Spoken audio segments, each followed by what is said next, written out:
bahay mo katapat nito, oh. Tapos makikita mo may dumudungaw sa bintana sa madaling araw. May mga bahay ng putakti, oh, maski doon sa bintana. Wow, grabe, oh.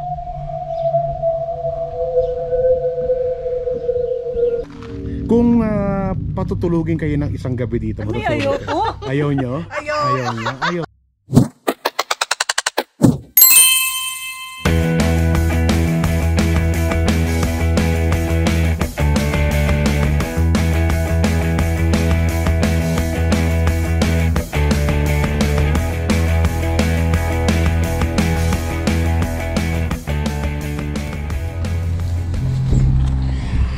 Berks, mahigit isang oras na kami nagbibiyahe ni Angelo at nawiwiwi siya kaya bababa muna siya. Ihilang siya. Ganda ng view rito. Wow! Para rin siyang drumheller, pero hindi siya drumheller. Ganda.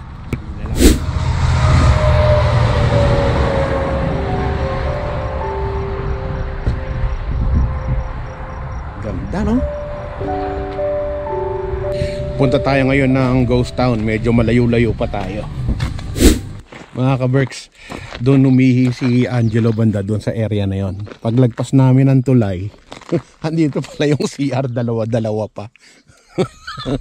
So sabi ko, since nandito na rin kami, explore na namin tong lugar na to. Kasi ganda eh. Yung makikita mo yung mga ganong klase ng view. Tapos dito may river pa pala rito. Si Angelo, dala niya nga yung camera niya eh. Sakto-sakto, ang ganda ng mga views. Wow, nature. I love it. I love it. Ganda.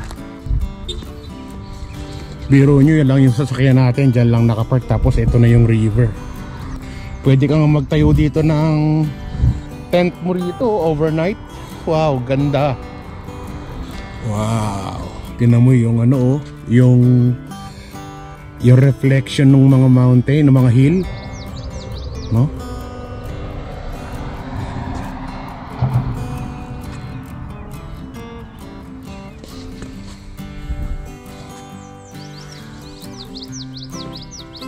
Si Pogi, oh, busy-busy, seryosong-seryoso sa kinukuhanan niyang view.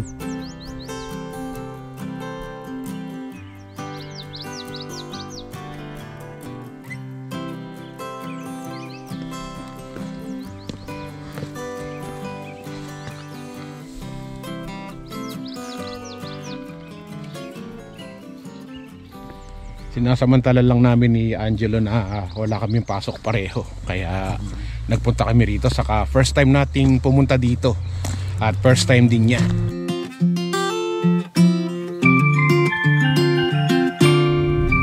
Ka-Berks, pupunta na tayo ng Rowley, yung ghost town dito sa Alberta. Kung mapapansin nyo, maski yung kalsada dito, rough road na siya. Wala siyang sementong daan.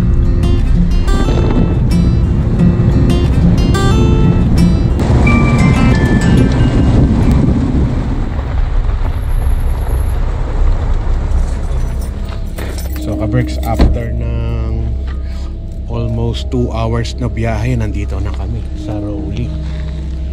Ito pala yung ghost town. Kasama natin si Angelo. Ito yung famous na ano nila, trading post. Wow. Ano kaya ang pakiramdam pagkagabi dito? Kasi walang tao, kukunti lang. 12 lang yung tao dito na nakatira sa Rowley.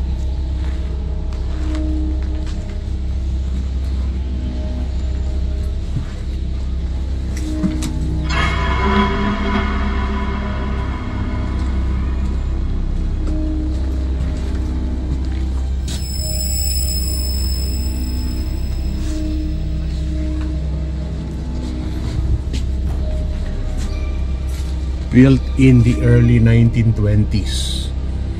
In 1939, Abe took it over for 7 years, remaining in Rowley, this store. The Clark family. O basta basahin nyo na lang yan.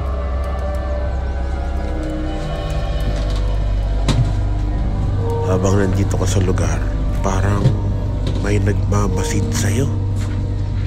Feeling ko parang may nanonood, parang pinapanood ka sa bawat kilos mo. Sa mga gustong mag-adventure, pwede kayo pumunta rito. Mayroong camping area rito. Pero yung mag-overnight ako rito, minsan naiisip ko paano kung matulog ka rito ng gabi. Mag-overnight ka rito. Tapos kukunti lang ang tao. Tapos ganito mga lumang building tsaka mga bahay ang makikita mo.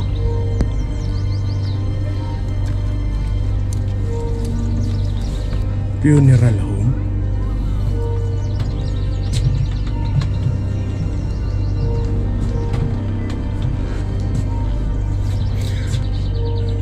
Funeral home.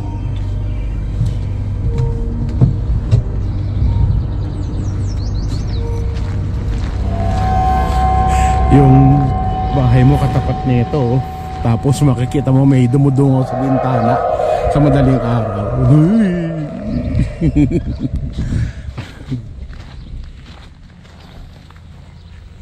Sobrang luma na to, no? Lumang bahay na.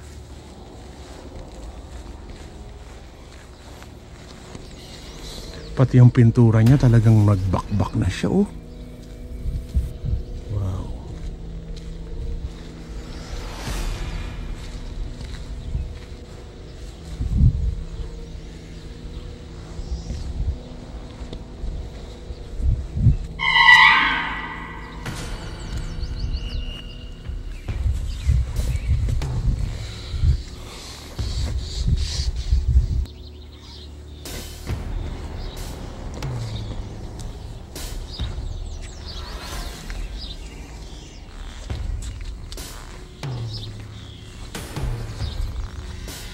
Ay, naku, may ano pa.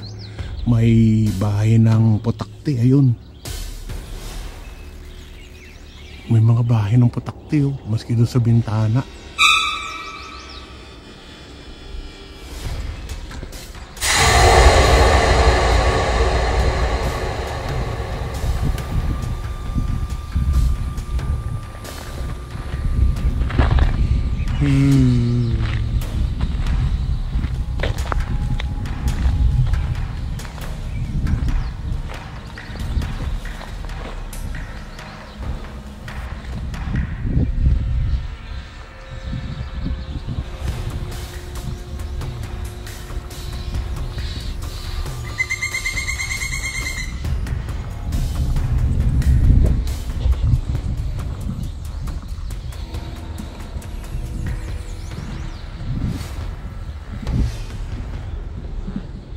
Ito naman yung simbahan nila rito. Halatang halata na luma na rin dahil dun sa bintana niya pininturahan lang siya ulit, kaya siya nagmukhang ganyan.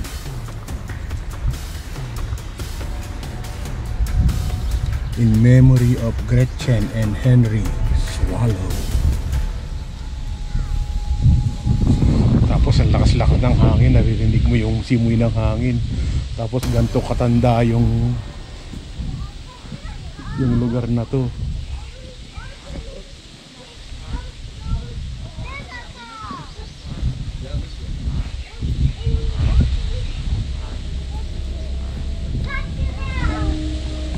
Hello.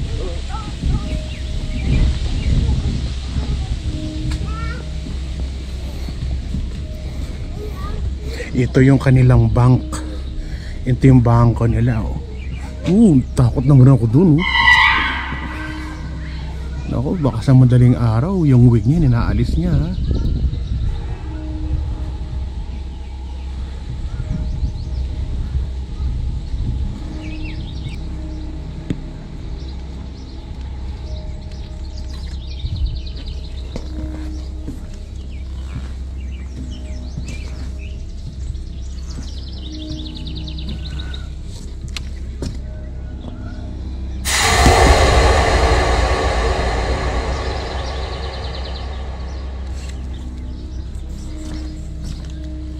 Kung pupunta ka rito, marami naman ditong para sa mga bata, pwedeng maglaro. Tapos pwede rin kumain dito. Kaya lang, kailangan na magdala ka ng pagkain. Kasi walang store dito. Walang mabibilihan ng kahit na ano. Walang gasolinahan, walang pagkain, walang 7-Eleven. Pero may mga kainan. Welcome sila sa mga tao na pupunta rito. Tapos may dala kayong snacks. Tapos magstay kayo doon sa lugar. Tapos ito yung famous na ano nila. Yan.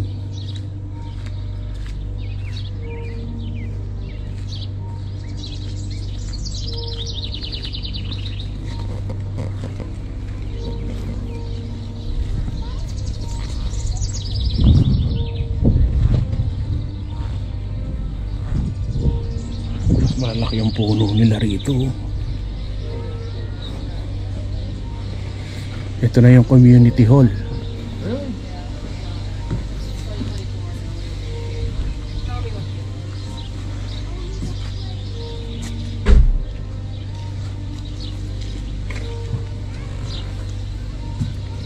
Ito yung area kung gusto nyo pumunta rito. So ito yung lugar mismo. Ito yung church. Ito yung bank na pinuntahan natin, community hall. Bawal mag-camping dyan. Sa playground, sa picnic area. Welcome.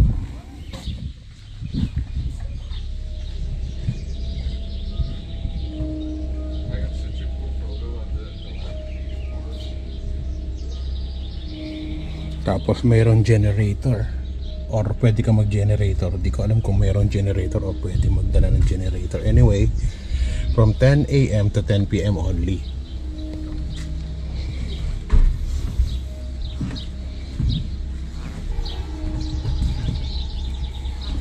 So maliit lang talaga. Sobrang liit lang nitong lugar na to.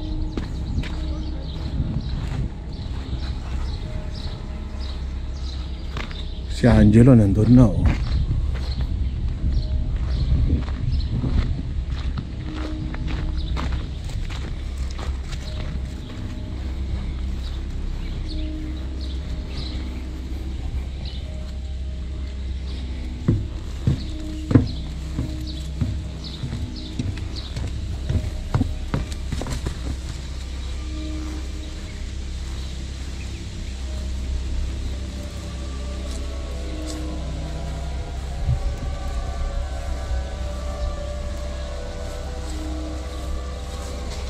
Tapos meron din dito mga lumang tren. Pati yung train track meron dito.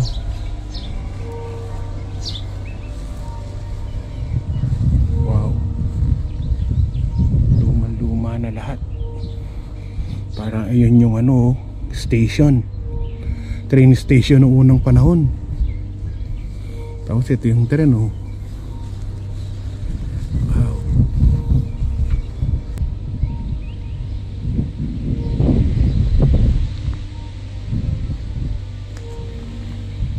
Tapos ito yung kanilang train station. Puntahan natin. Malungkot kasi wala kang maririnig kundi mga huni ng ibon saka yung pagaspas ng hangin.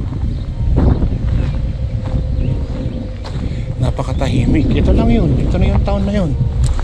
Yan na yung town.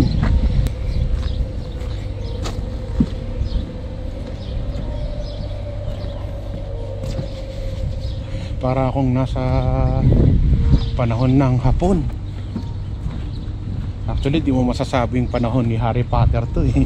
Kasi yung kay Harry Potter maganda na eh. Ito talagang ano eh, lumalangit-ngit tong ano, tong tinatapakan mo, nararamdaman mo na umuuga pa siya.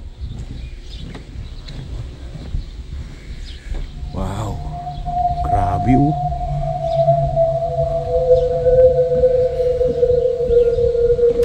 Canadian National Railways, Rowley.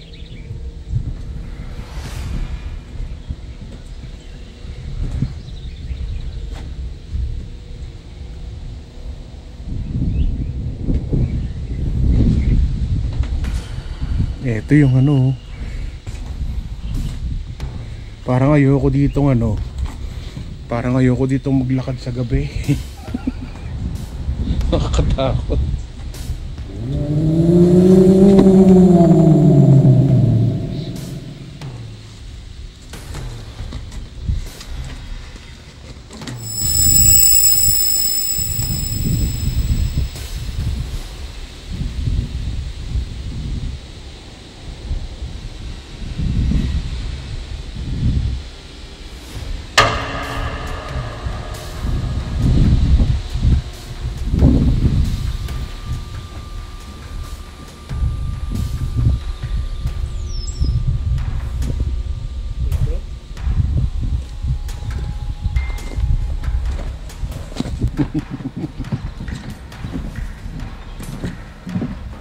Ano na, pagka pinatulog ka dito na isang gabi, matutulog ka dito.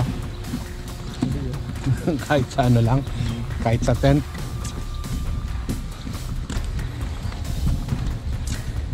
Para may nakatingin sa'yo, anak. Pinagmamasdan ka bawat kilos mo. Hindi pa natin alam kung ano yung pakiramdam dito pag gabi na. Pero ngayong araw, maganda siyang tignan. Meron pa siyang malaking ano dito. Malaking moose.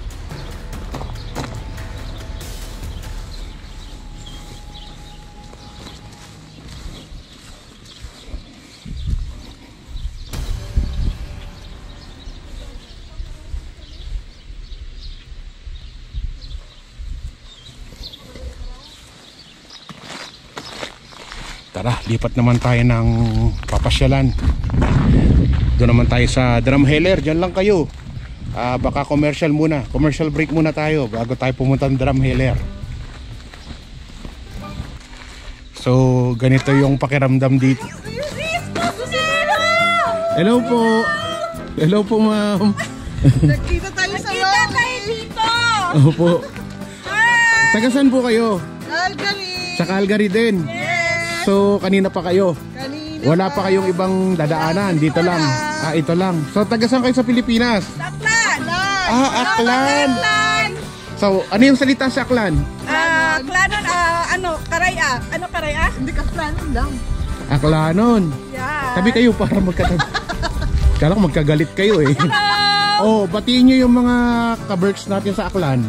Hi mga kababayan ko sa Aklan. New Washington. Yung mga kamag-anak, mga nanay at tatay. Sa New Washington. Yun. Hello. Kayo po si Ako si Rose. Ma'am Rose. Rachel. At saka si Ma'am Rachel. Ayos. Mga Nakita kami dito. hanggang dito meron nakakilala sa atin dito sa 12 lang ang tao dito. May nakakilala pa rin sa atin. Baybayan namin. Maraming salamat po. Kaya, Thank you. Anong masasabi nyo pala dito sa lugar? Ngayon na nandito kayo, anong pakiramdam? Parang, alam mo yun, parang siyang vintage. Vintage, no? Parang nasa loob ka ng isang Araw pa. painting, no? Totoo. Tignan mo yung mga ano. Ganda nga. So, kung magkalayo na naman kayo eh.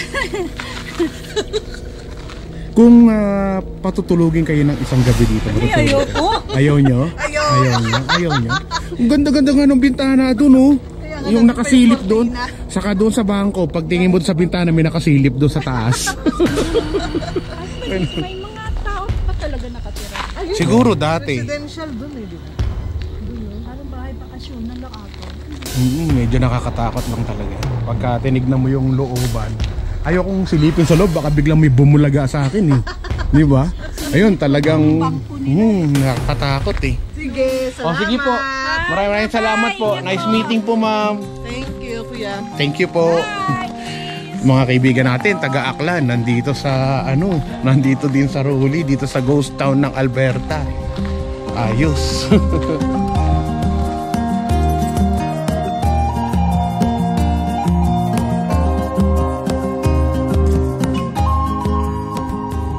Kaberks, dito na tayo sa Drumheller at tanghaling tapat na, nagugutom na kami. Dito tayo magla-lunch sa A&W. So tara, buti na lang meron kaming coupon. Coupon ba tawag dyan, Nak? Oh, may coupon kami na may discount yung yung burger nila rito. Maliit lang din na taon tong Drumheller, pero marami rin siyang marami rin siyang mga establishment dito. May Canadian Tire, may mga hotel, may mga kainan.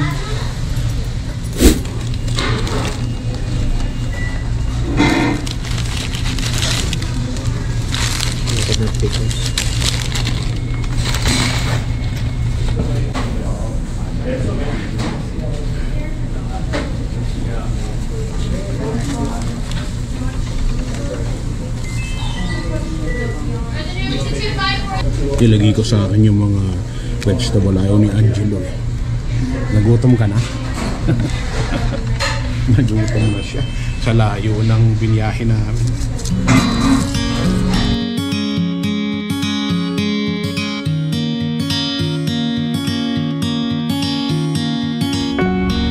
Busog na. Diretso naman tayo ngayon sa Hoodoo's. Hindi pa daw siya nakakapunta sa Hoodoo's. Marami tayong video dito sa Drumheller. Kung gusto nyo panoorin, ito yung mga videos. Yan yung mga vlog number. Hanapin nyo lang dito sa ating YouTube channel. Yan mga yan, ha? Para makita nyo yung mga exploration namin dito sa Drumheller. Hindi na namin explore ngayon kasi galing na kami dito before. At nandyan na nga yung mga videos. Yan sa mga na yan, mga videos na yan. Dito naman tayo ngayon sa Hoodoo's. At gusto daw makita ni Angelo yung Hoodoo's for the first time. Nagpunta na tayo dito. At nandyan din ulit sa ating YouTube channel. Mapapanood nyo. Pero kung gusto nyo makita, di kuhanan ulit natin. Hindi ko alam na meron palang pwedeng bilhan dito ng pagkain pagka summer. Kasi nung nagpunta kami, parang medyo pa may snow pa noon. Pero ngayon, meron palang mabibilhan dito ng mga donut, saka ice cream, milkshake, lemonade. Ayos. Dito pala sa area na to, pwede kang bumili ng makakain. Tingnan natin kung yung pagkain nila rito is mura o mahal. Tingin ko mahal dito kasi parang malayo na to sa sa Kabihasnan.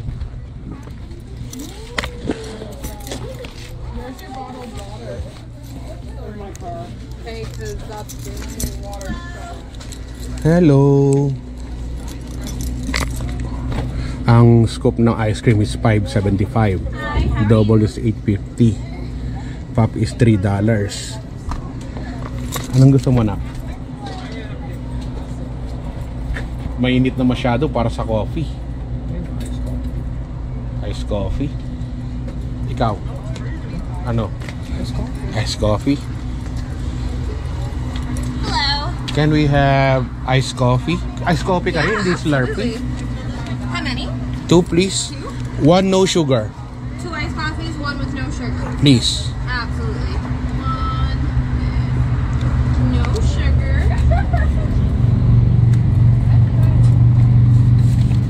Anything else for you, sir? That's it, please. For sure. Thank you. You're welcome.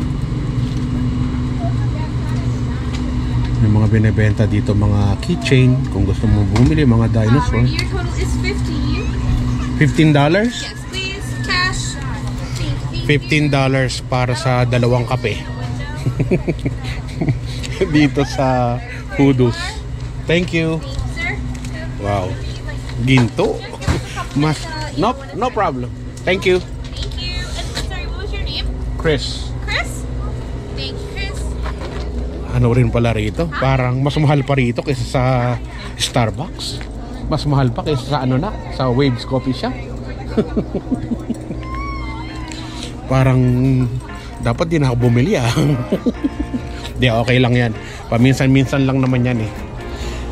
Banding namin ng anak ko ngayon, kaya okay lang yan. Tama o tama? Tama.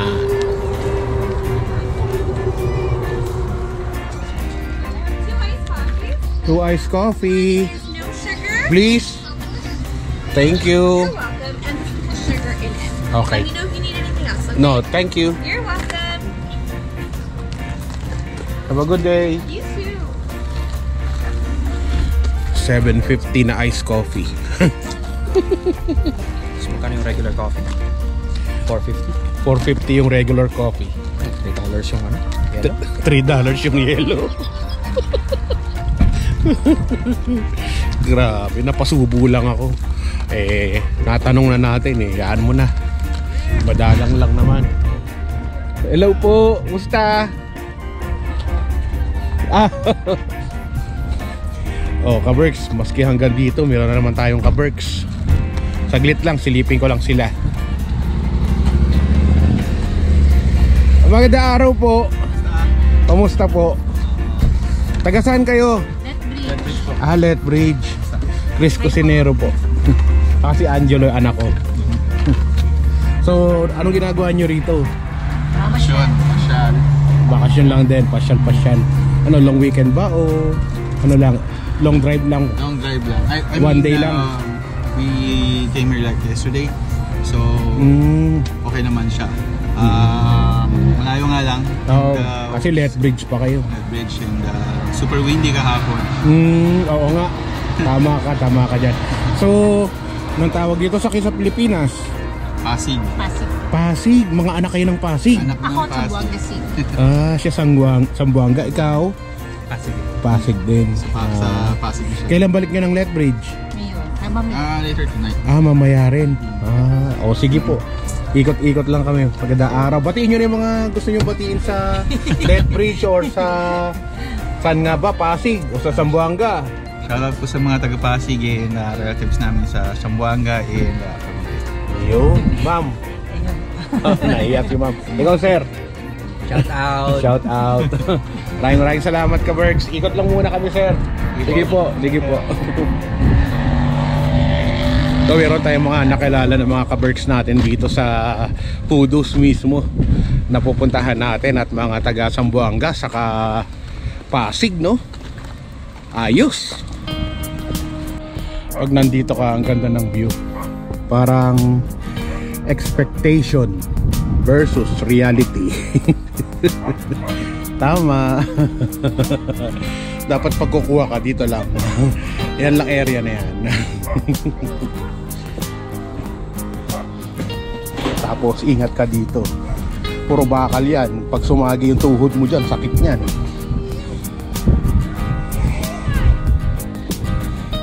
Abot kamay mo lang tong Hudus,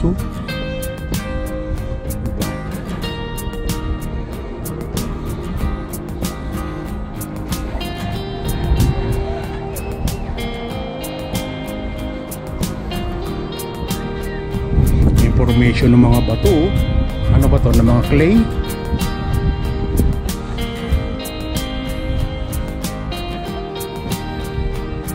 Mahabang panahon yung ginugol ng mga clay na yan para mabuo siyang ganyan, no?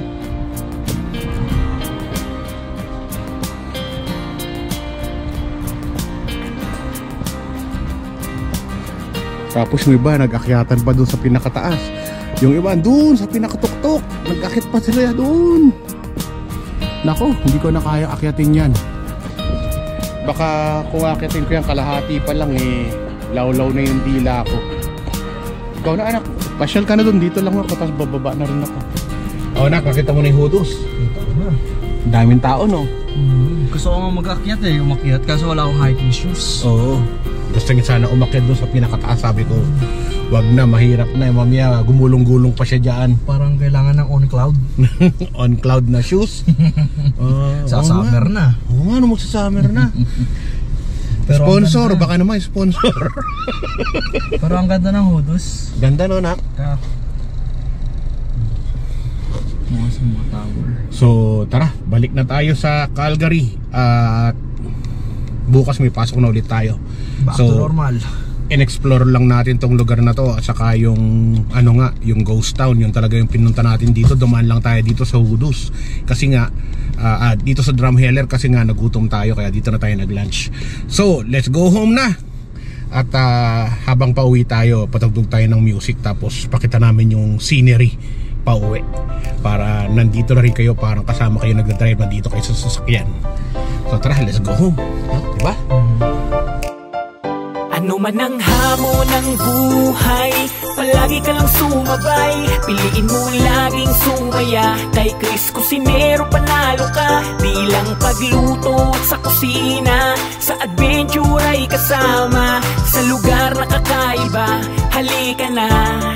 Kay Chris Cusinero na. Halika na't sumama ka at manood. Mga matay mamamangha, di lang dyan ang mabubusog. May mga lugar pa lang, ganito ang nangyayari. Kapag nakita mo, mapapawaw, mapapagrabe. Mga ka-birds, tara muna gala. Mga lugar dito kanyang ipapakita. At sa pagluto, matik kayo ay tatakamin. Pag Chris Cusinero, matik papasarapin. Yum! OFW na nagsumikap ng ibang bayan kahit malayo sa pamilya.